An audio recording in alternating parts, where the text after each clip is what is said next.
Okay, good day. So our topic for today is just the continuation of transmission line part 1. So capacitance of transmission line. So first that we'll be taking is itong single phase. So by the way, ito lang yung formula. Very simple. It's just capacitance C is equals to 2 pi tapos itong epsilon sub O all over ln d squared over R1, R2. So, for me, it's hindi ito gaano tawag doon, hindi gaano applicable kasi nga uh, two-wire line na magkaiba yung radius. And usually, if meron tayong transmission line, uh, same talaga yung radius ng dalawang linya. So, mas applicable tong nasa baba. Itong neutral or ground of a single phase two-wire line. So, C sub n is equals to 2 pi.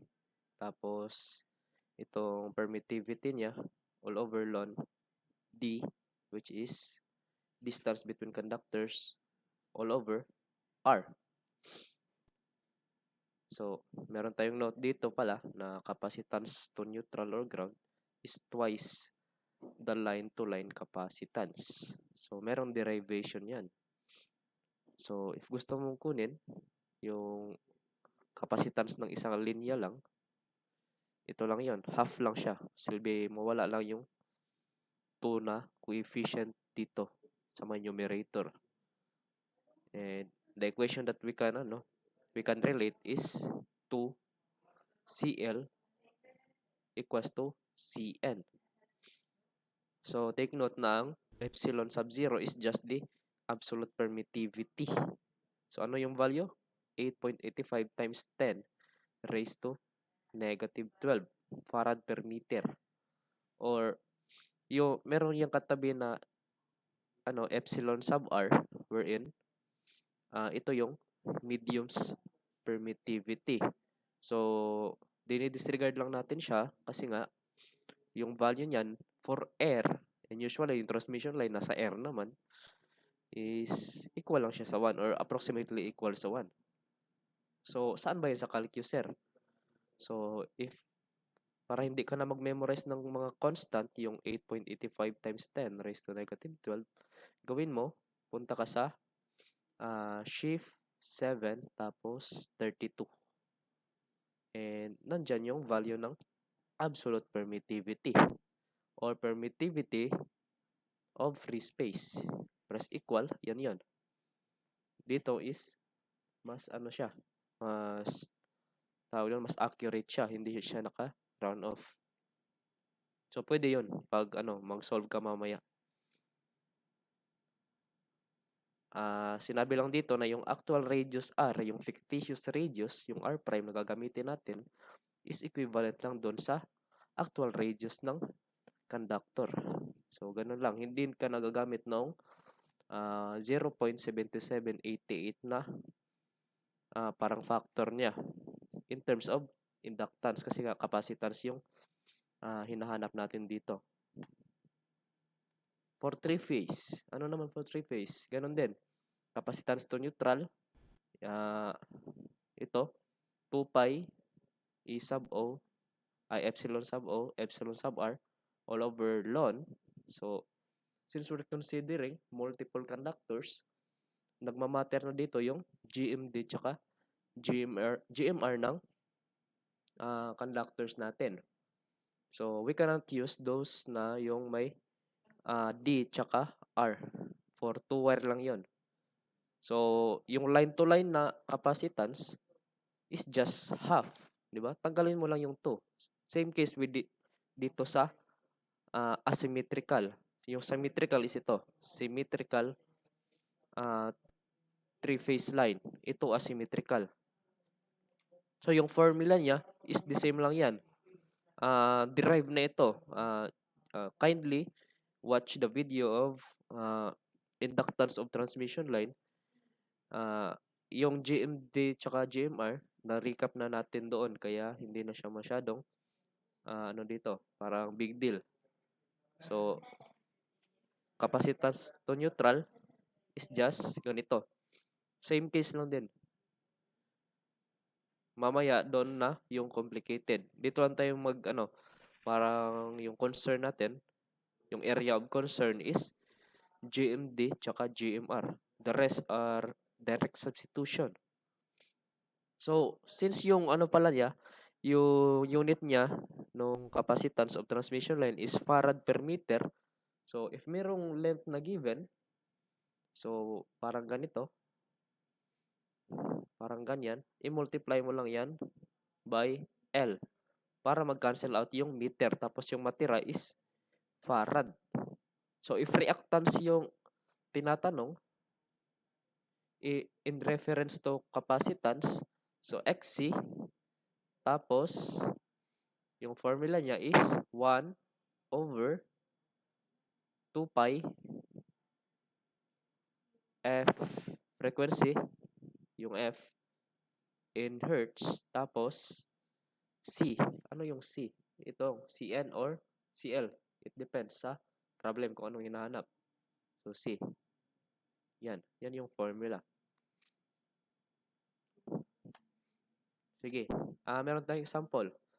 Calculate the line-to-line capacitance per 100 kilometer of a single-phase overhead line having copper conductors at a distance of 1 meter apart in diameters of 1.2 centimeter each. So, ano ba yung mga dapat mong mga indication dito? Katulad nitong diameter. So, kailangan mo siyang i-divide by 2 since yung nasa formula is radius. So, yung distance apart, automatic na yan, direct substitution. Itong 100 kilometer, kailangan mo pa i-convert into meters. I-multiply mo by 1,000 kasi nga 1,000 meter is equivalent to 1 kilometer. So, direct substitution sa formula. For line to line, so take note, line to line yung tinatanong. So, yung walang 2 na coefficient. So, pi is epsilon sub O all over or absolute permittivity all over ln D over R. So, it is assumed na yung dalawang conductors pareho ng radius. Diba? Hindi naman unless otherwise stated na merong sinabi niya dito na sample 1.2 cm yung isang conductor tapos yung isa is 1.3 ganon. So, kailangan nating concern dito is yung pag-convert lang ng radius. So, if ma-observe mo dito, 1.2 cm each. Dinivide natin siya by 2 kasi nga radius yung hinahanap. So, 0.6 cm na siya. Tapos, convert mo into meters para pareho sila ng unit nung nasa numerator natin, yung distance between conductors. Tapos, pag nag-cancel yan, okay na. Yung sa outside, yung length, convert mo into meters. So, yung final answer natin is ganito. 0.544 microfarad. Paano yan sa calcuser? Sige, try natin. So, I mean fraction, tapos pi, tapos E sub O. Saan yung E sub O? Nasa shift 732. Yan. So, yung sa baba, ln. Tapos, yung D, tapos conversion factor ng 0.6 into meter. All over, divided by 100. Tapos, close parenthesis, then multiplied by 100 kilometer times 1,000. So, 100,000 lang yan. Parang 100,000. So, 100, parang ganyan. Pwedeng ganyan yung i-type mo para hindi na siya, Or ganyan na lang. Ganyan. 100,000. para hindi ka na maraming i-type na i-times mo pa siya, i-divide mo pa siya ng 1, ganun din yung sagot. So, I think press equal. Yan. So, yung makita mo sa calcu is naka times 10 raised to negative 7 yung scientific notation niya. So, anong gagawin mo dito? I-move mo siya leftward kung magle-less ka ng value ng exponent ng scientific notation. So, kaya naging 0.544 microfarad. So, yung micro is times 10 raised to negative 6. And, yun na yung solution natin. Another example. So, determine the capacitance of 80 km long. So, kada given dito na mga values, dapat alam mo na yung anong variable siya sa formula. Ganun lang. So, three-phase overhead transmission line consisting of 3 conductors, each of 1.8 cm in diameter. So, kailangan mo ito i-convert mamaya. And space, 2.4 meters at the corners of equilateral triangle. So, ano ba yung formula niya for GMD kung ano siya? Bakit naging 2.4 lang dito? Yung equilateral triangle. So, GMD, 0.797. So, diretso na siya na value. Kasi nga, equal lang siya. So, galing lang siya dito. Baka mag-wonder kayo ba saan galing yung 2.4. So, since sinabi niya dito na hindi line to line, so, it is assumed na yung value na hinahanap is yung capacitance to ground or capacitance to neutral. So, kaya may 2 na coefficient dito. Pero pag sinabi na line to line, then line to line dong hanapin mo. Sige, sir, yung concern ko yung GMD, bakit diniretso mo? Di ba 3-phase yan? So, since equilateral siya, tapos, ganito, di ba yung approach yan pag tawag doon, multiple conductors, computing GMD. So, gawin mo, blanco muna yung index ng natin, ng ating radical sign, tapos, ilan ba yung equilateral triangle? Ilang sides ba siya? Or ilang conductors? Di ba? 3. So, yan yung N. Tapos, parang Mn, di ba yan? Yung M is the distance of in reference to one conductor to other conductors. So, if 3 siya, parang ganito. I-draw natin. Di ba ganyan? Parang ganyan. Equilateral. So, yung distansya na, yung number of distances niya, projected to another conductors, yan yung M. Yan yung i-multiply mo dito sa 3. O doon sa number of conductors. Tapos yung nasa loob is kung ilang, parang yung length ng projected na distance with reference to another conductor, then multiplied to another references. Example, ito yung conductor A, conductor B, conductor C. So, ubusin mo lang yan lahat. So, parang, since symmetrical sila lahat, gawin mo lang cube. Diba? Para hindi na mahaba pag-type. Tapos, yung distance niya from A to C, syempre, sinabi sa problem na 2.4. Tapos, multiplied by what? 2.4 again, from A to B. Kaya naging 2.4 yung GMD natin dito. Yan. So, since isa lang yung natin, so, yun? Pag nag-compute tayo ng GMR, so, per phase yung pag-analyze mo dyan. Huwag mong isipin yung C tsaka B dito. So, isolate mo sa yung phase A sample, yung conductor A. So, since we're computing the fictitious radius, the R prime, and R prime is just equivalent to the radius in terms of computing capacitance of transmission line, kaya naging, saan galing yung 0.9? Di ba diameter to? So, dinivide natin yan by 2, 1.8 divided by 2, kaya naging 0.9 cm. Tapos, converted lang into meters. Para mag-cancel out yung meters dito, tsaka meters. Yan. Walang matirang unit. Sir, what if inches tsaka feet? Tapos yung iba yung length niya is kilometer lang nasa labas. So, as long as mag-cancel yung mga units dito sa loob ng fraction ng natural logarithm natin, okay lang yan. Kahit hindi mo na siya i-convert into meters. Kasi ganun din yung tawag doon, yung parang resulta niya, yung quotient niya ba. So, for this case, ito yung sagot. 0.797 microfarad. Sige daw sir, calculate mo. So, fraction 2 shift pi. Tapos, yung epsilon sub r, di ba? Yung relative permittivity is just 1. Kaya ini-ignore lang natin. Shift 7, yung absolute na lang. Tapos, 32. Tapos, ln, then, GMD na. Pwede mo yung ilagay is yung parang yung may nth root, di ba? Yung index niya is 3 times to, pwedeng ganun. Sa experience lang kasi nga, diniretso lang natin.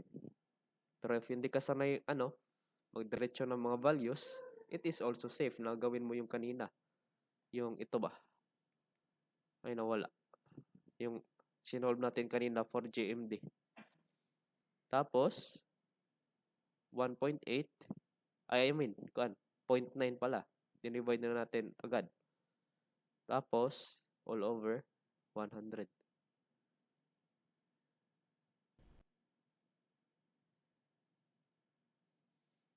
Multiplied by the length, 80 kilometers. Sir, what if miles yan? So, i-convert mo muna into kilometers. Paano yung conversion factor niyan? Using our calculus? Just press, sample, 80 miles. Sample lang Tapos, 0.7 I think. Yan. Convert mo siya into kilometers, tapos i-times mo by 1,000. Ganun lang yung, approach. So, kilometer naman siya agad. So, multiply mo na lang by 1,000 or 80,000 na lang. Diretso. Tapos, press equal. And since times 10 raised to negative 7 yung notation niya, i-move mo siya leftward. Same approach kanina. Kaya naging 0.797 microfarad yung sagot. Yan, ito. So, another example. A three-phase 60 Hz line has a flat horizontal spacing. So, it depends yung pag-compute ng GMR tsaka GMD. Especially yung GMD, doon talaga nagbabari. Hindi lahat ng three-phase line is pareho-pareho ng GMD. So, the conductors have an outside diameter of 3.28 cm and 12 meters between conductors. Determine the capacitive reactance to neutral. So, yung gagamitin natin yung may coefficient na 2 of the line in ohms if its length is 125 miles. So, yan. Yung kanina na pinagsasabi natin, kailangan magagamit natin yung nasa calcio na conversion factor o yung conversion na functionality niya. So, ano ba yung setup niyan? Flat horizontal. So, nakahiga lahat. Tapos, distansya nito is, syempre, 12. And B to C is also 12. So, meron ng arrow. So, unnecessary na yung arrow na ilagay ko. Tapos, yung A to C is, doblehin mo lang, 24. So, yan yung gagamitin natin na distances mamaya for computing GMD. So, anong formula? Ganito lang. Simple. Ito. Tapos, substitute mo yung mga missing values. So, for GMD, so, ilang conductors ba siya? 3. Kaya, naging 3.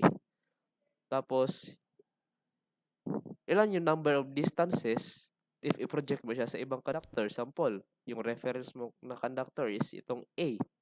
So, from A to B, so 1, A to C, 2. Kaya, naging 3 times 2. So, yung nasa loob is, sir, saan yun galing yung 12 times 12? 12 meters multiplied by 12.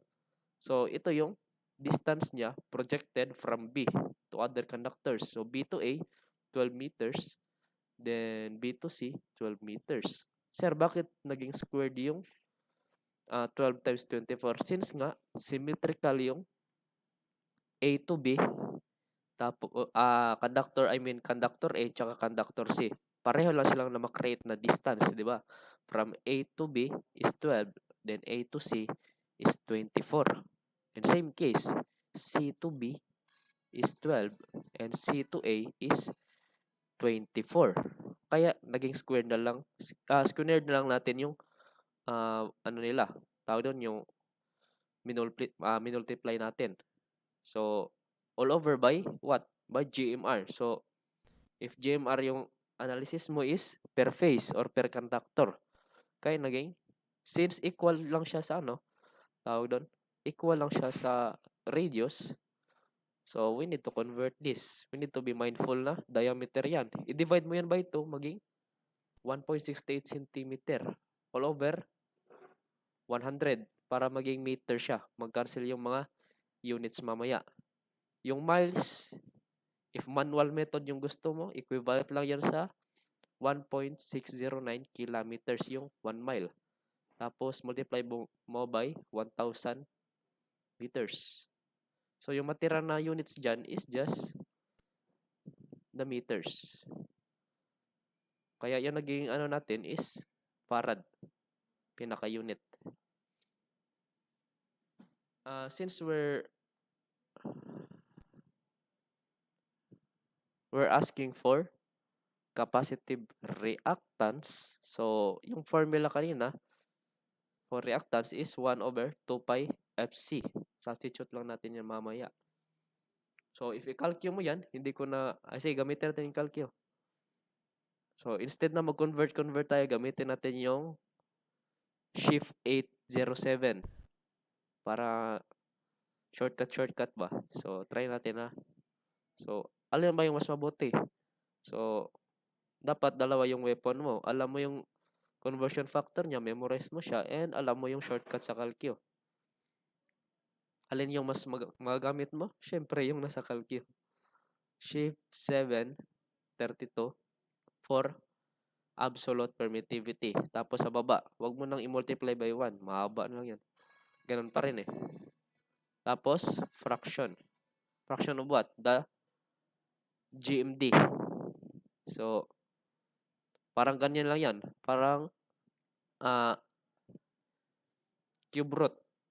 Kasi nga, pwede mong mapalabas yung or ma-cancel out yung exponent na to. Di ba? Parang siyang ito is 12 squared tapos ito is 12m times 24 squared. Kaya mo ma-cancel out. Kaya yung nasa loob niyan is parang yung distances niya. If 3 phase, pwedeng ganito lang yung formula mo. Cube root of the distances between conductors. So, 12 times 12 times, parang ganito ba? D12, D23, and D31.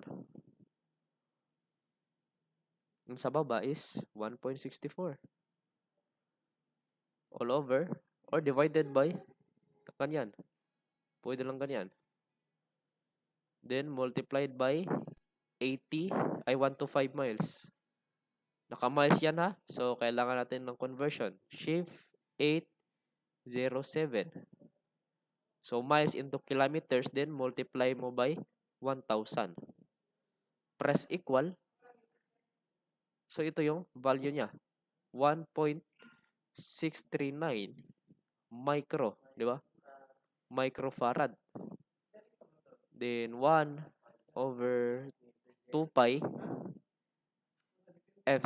Ano yung F? Ano yung niya? Frequency. 60 Hz given sa problem. Ito, 60 Hz. Tapos, yung answer natin, ANS. So, yung value niya is, if hindi tayo nag-run off, is 1,617.98 ohms. Or if mag-run off tayo sa capacitance niya, so malapit lang. 1618.415 ohms. So yan yung sagot. Last example. So, a single circuit three-phase transpose transmission line is composed of 4 aluminum conductor steel reinforced. So, yung conductors per phase with horizontal configuration of 14 meters between centers of the bundle. So, the bundle spacing is 45 cm. Hala, madami ng mga distances. So, the diameter of each conductor in the bundle is 3.574 cm and GMR of 1.419 cm. Hala, may distance tapos may GMR. Saan yung piliin ko? So, kita nyo sa solution. So, determine the capacitance per phase per kilometer of the line. So, since given siya na per kilometer, so it is assumed na yung length niya is 1,000 meters. Hindi naman siya naka-express as 1 kilometer, pero per kilometer yung sinabi niya. So, ano ba yung illustration niyan? Parang ganito. Meron daw 4 na conductors. Since 3-phase siya, so may distansya siya na horizontal configuration. 14 meters tsaka 14 meters. Then from itong phase A, sample ito yung phase A. Labelan na lang natin para hindi magulo. A, B, C, D. A, B, C lang pala. Yan. A to C is, or this one, D31 is 28 meters. So, next na approach is substitute the given. So, yan. Tama yung JMR kanina. So, paano yung computation nito? So, yung nasa numerator, so wala na tayong issue dito. Direct na yan sa calcio. Dito lang sa GMD tsaka GMR magkakatalo. So, paano? So, since per kilometer, unahin natin yung mga simple. 1,000 meters dapat yung tawag doon, conversion mo. Since nga, para siyang farad per meter. Tapos, kailangan matira yung kilometer sa baba. So, yan. Next na approach is yung GMD. Paano yung GMD? 3 yung wires. So, if pag-analyze ka ng GMD, wag mo siyang tingnan as 4 na wires. Tingnan mo siya as bundle. 'Di ba? Parang ganyan. Parang isang lang siya, isang bugkos lang siya ng ng wire. Ganyan. So, kaya naging ganito. Previously, parang ganun yung formula niya or ganun yung pag-arrange mo ng niya, mga values. So, 3 conductors, tapos 2 yung distance projected by 1 conductor, tapos yung mga distances niya. And I think nakuha nyo na sa previous example. Tapos yung sa denominator, yung GMR, paano to?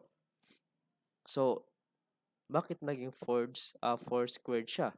So, when we were analyzing for GMR, tingnan mo siya, i-zoom in mo siya, tapos parang i-expand mo yung isang phase, 'di ba? 4 na siya. 4 na conductors. So, doon ka na mag-focus. Huwag mo na siya tingnan as a whole, like ABC. So, C na lang tayo mag-focus muna. So, ilang conductors? 4. So, yung gawin mo, yung index niya, number of conductors, squared mo. N squared. So, 4 conductors, kaya naging 4 squared. Tapos, yung nasa loob is ganito. Try natin, gawa ng drawing.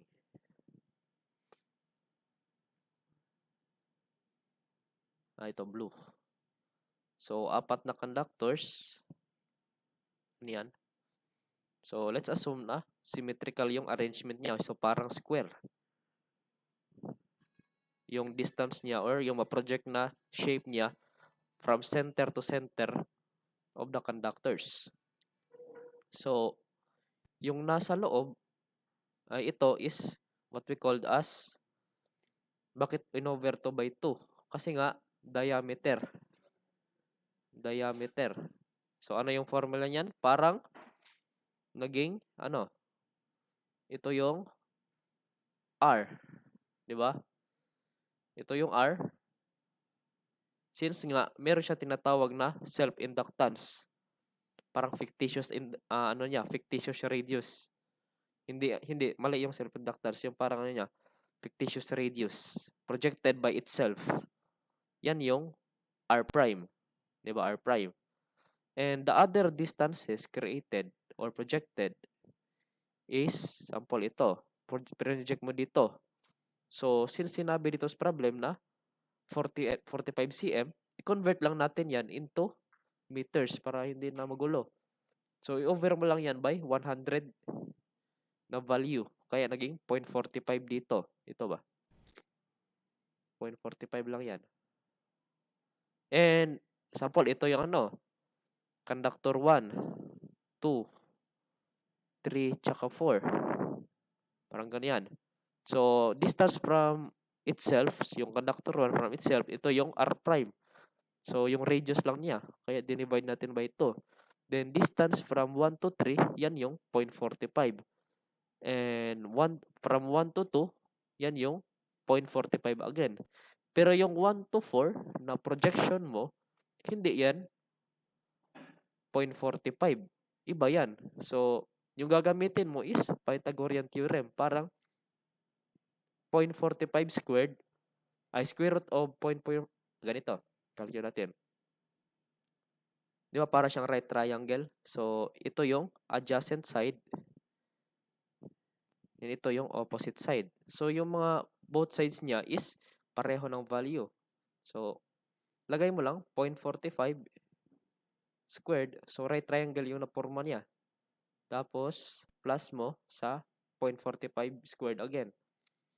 Kaya naging ganito. Nakadecimal siya. So, medyo magulo. So, yung katumbas lang yan is just sample answer. Divide mo sa square root of 2 multiplied by 0.45. Ganyan lang yun. Equivalent lang sila. Yung kanina is parang yung mas simplified na form niya. Parang yung fraction form na may radical sign. Naka-rationalize na siya ba? So, ganito yon yung formula. Or yung value pala. So, hindi naman mali if yung ilagay mo is parang ganito. 9 square root of 2 over 20 cm for the distance from 1 to 4. Okay lang yan. Dito lang is nagbase lang tayo sa properties ng right triangle. Kaya if pareho daw yung side ng isang right triangle, so parang yung hypotenuse niya ito, yung 1 to 4 is square root of 2 then the equivalent distance of its adjacent or its side, adjacent or opposite side kasi nga pareho. Kaya nag square root of 2 times 0.45 cm. So mas convenient 'yon kaysa naman mag-compute ka pa. So useful pa rin yung knowledge natin sa trigonometry. So, if makikita mo yung 1, 2, 3, and 4 na conductors is symmetrical. Kaya, naglagay tayo ng exponent na 4. Di ba? Kung makikita nyo, ito yon. Naglagay tayo ng exponent na 4. Tapos, if i-calculate mo yan, hindi ko na ipapakita yung solution. So, yung makukuha natin na value is capacitance to neutral ay per phase, Cn. So, 12.677 nanofarad per kilometer. So, yan. So, recheck na lang yan. If i-try nyo pag-solve, huwag nyo tingnan yung solution or try nyo another problems with this same type of given if kaya nyo. So, I think yun lang lahat for capacitance of transmission line. So thank you for listening and have a good day.